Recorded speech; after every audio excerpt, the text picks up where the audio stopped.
আসসালামু আলাইকুম বন্ধুরা, কেমন আছেন? আশা করি ভালো আছেন। পিঙ্কি কিচেনে সবাইকে স্বাগত। আজকে আপনাদের দাদা বাজার থেকে নিয়ে এসেছে বাচ্চা মাছ। এই মাছটা কিন্তু কেটে নিয়ে চলে এসেছে বাজার থেকে।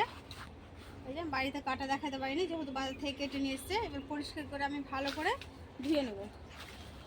এই যে বাচ্চা মাছে একটা মানে রান্না হবে।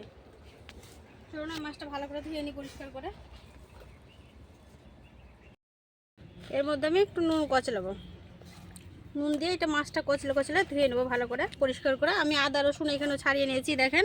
আদা রসুন পেঁয়াজ আর জিরে বাটা দিয়ে এটা ভালো করে পরিষ্কার করে ধুয়ে নিয়ে চলে আসবো। দিয়ে আদা রসুনটা জিরে বাটাটা আমি বেটে নিয়ে আসবো। পেঁয়াজ বাটা ওটা আমি সিলে বেটে আদা রসুন পেঁয়াজ বেটে নিয়ে চলে এসেছি। জিরে কাঁচা জিরে দিয়েছি কিন্তু অবশ্য বন্ধুরা। উনুনটাও জিরে নিয়েছি, কড়া বসিয়ে দেবো। কড়াটা গরম হয়ে থাকে, আমি মাছগুলো মাখিয়ে নেবো। মাছগুলো ভালো করে পরিষ্কার করে ধুয়ে নিয়েছি।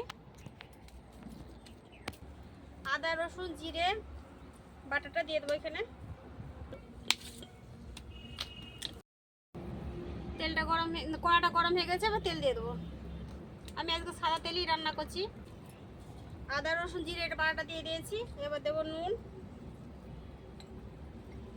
দেবো হলুদ গুঁড়ো, পরিমাণ মতন দেবো লঙ্কা গুঁড়ো, ভাজা ধনে গুঁড়ো। সমস্ত মশলার সাথে মাছগুলো ভালো করে মাখিয়ে নেব।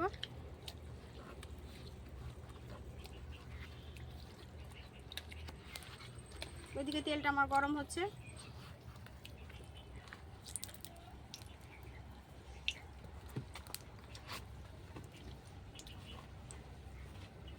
তেলটা গরম হয়ে গেছে, ভাজা মাছগুলো দিয়ে দেবো। মেখে রাখা মাছগুলো আমি দিয়ে দেবো। একটু ভাজা ভাজা করে নেব। মশলাগুলো দিয়ে দেবো।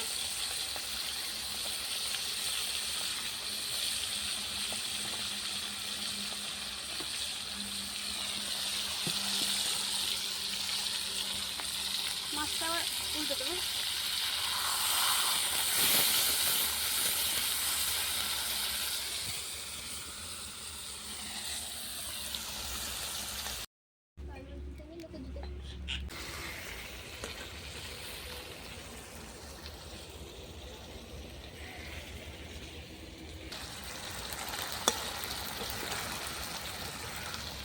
মাছটা আমি ভালো করে কষিয়ে নিয়েছি, দেখেন তেল ছেড়ে গেছে। এবার আমি অল্প একটু পানি দিয়ে দেবো ঝোলটা করার জন্য।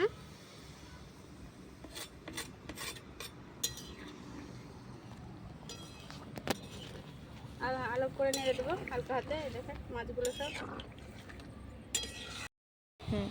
ঝোলের জন্য আমি পানিটা দিয়ে দিলাম। এবার 5 মিনিটের জন্য ঢাকা দিয়ে দেবো। 5 মিনিট হয়ে গেছে, ঢাকাটা উঠিয়ে নেবো। দেখেন মাছটা কি সুন্দর হয়ে ফুটছে। এবার গাছ থেকে পেরে নিয়ে এলাম কাঁচা চিরা লঙ্কা দেবো। কাঁচা লঙ্কা তুলে নিলাম আমাদের গাছে, চিড়ে দিলাম। এটা দিয়ে দিলাম মাছে। আবারও মাছটা 5 মিনিটের জন্য ঢাকা দিই।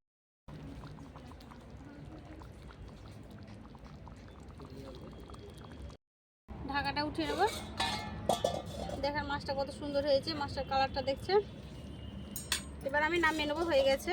যে শর্ট জমে গেছে। এই মাছটা কিন্তু শীতকালে বেশি ভালো। শীতকালে যদি রান্না করা হয় একেবারে শর্ট জমে যাবে, কিন্তু এখনও দেখেন একদিকে ফুটছে একদিকে শর্ট জমে গেছে। এই দেখেন, এটা আমি নামিয়ে নেবো।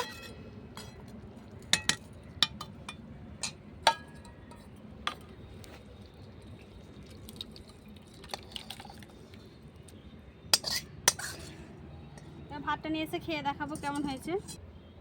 ভাতটা নিয়ে চলে এসেছি, খেয়ে দেখাবো।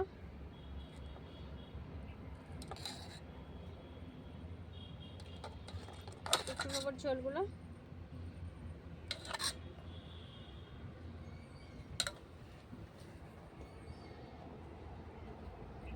গরম গরম ভাত আর মাছের ঝোল।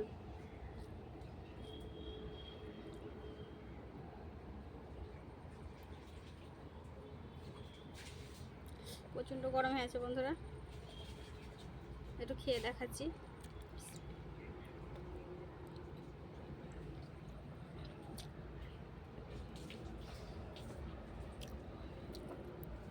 দারুণ স্বাদের হয়েছে। এভাবে এক বাচ্চা মাছ এভাবে রান্না করে খেয়ে দেখবেন, আর যদি ভালো লাগে অবশ্যই লাইক কমেন্ট শেয়ার করবেন, সাবস্ক্রাইব করে পাশে থাকবেন। আর পুরো রেসিপিতে দেখলেন, যদি ভালো লাগে কমেন্ট করে জানাবেন। সুস্থ থাকবেন, সাবধানে থাকবেন। আবারও পরবর্তী রেসিপি নিয়ে আপনাদের সাথে হাজির হব। পুরো রেসিপি দেখার জন্য ধন্যবাদ।